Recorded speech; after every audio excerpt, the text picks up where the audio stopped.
हिंदू विवाह अधिनियम 1955 की धारा 5, अगर किसी हिंदू पुरुष की पहली पत्नी की मृत्यु हो जाती है, उसके बाद वह दूसरी शादी करता है तो दूसरी शादी पूरी तरह वैध लीगल मानी जाती है, क्योंकि हिंदू विवाह अधिनियम 1955 के अनुसार पति या पत्नी के जीवित रहते दूसरी शादी करना अवैध है, लेकिन पहली पत्नी के मृत्यु के बाद दूसरी शादी करना कानूनन सही है।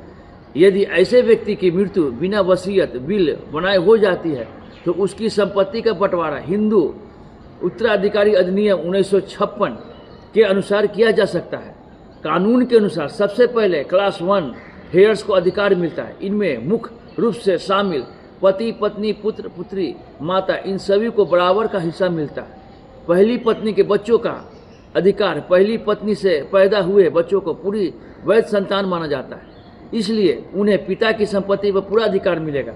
उनका हिस्सा दूसरी पत्नी के बच्चों के बराबर होगा तो उन्हें संपत्ति के बाहर नहीं कर सकते। दूसरी पत्नी का अधिकार, क्योंकि शादी पहली पत्नी के मृत्यु के बाद हुई थी, इसलिए दूसरी पत्नी कानून पत्नी मानी जाती है, इसलिए उसे क्लास 1 हेयर्स माना जाता है।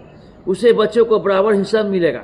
दूसरी पत्नी के बच्चों का अधिकार दूसरी पत्नी से हुए बच्चे भी वह संतान है, उन्हें भी पिता की संपत्ति पर बराबर अधिकार मिलेगा। उनका हिस्सा पहली पत्नी के बच्चों को बराबर होगा। Thank you.